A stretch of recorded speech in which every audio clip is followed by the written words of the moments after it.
In today's video, I'm going to teach you how to create a sequence in ManyChat Facebook page. A sequence is a scheduled series of messages your subscribers receive over time, perfect for onboarding, nurturing, or follow-ups. By the end, you'll know exactly where to find sequences in ManyChat and how to set one up so it's ready to go live on your Facebook page. Start by opening ManyChat and heading to the Home tab. Make sure you're signed in and working inside the Facebook page you want to automate. If you manage multiple pages, double-check the page selector so you don't build your sequence in the wrong workspace. Being on the Home tab ensures you have full navigation access and that your account is properly loaded before you move into the automation area.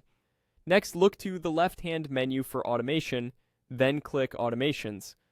This section is where all your automated experiences live. You may see items like flows, keywords, and rules, but for scheduling ongoing messages, we want the sequences area. Think of sequences as the playlist for your messages, the order, spacing, and activation of each message in a series. Now click Sequences. This page lists any sequences you've already created. To add a new one, click New Sequence. You'll be prompted to give it a name. Enter a clear, descriptive name that reflects the purpose, such as Welcome Series or Post-Purchase Follow-Up. Good naming helps you and your team identify the right sequence later and keeps your automations organized as your account grows. After creating it, open the new sequence and click on Message. This opens the first message within your sequence.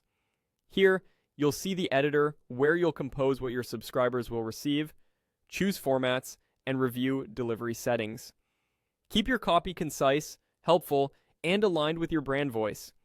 If you're planning multiple messages, make sure each one adds value and builds logically on the previous one. Also keep platform rules in mind, including applicable messaging windows and content guidelines. When you're ready, use the toggle to turn the message on. This makes the message active within your sequence. If the sequence or individual messages are off, subscribers won't receive them, so the toggle is your final go live check. Turn it on only when the content looks right and you're comfortable with how it will deliver. That's it. You've navigated to automations, created a new sequence, opened the first message, and switched it on so it's ready to run on your Facebook page.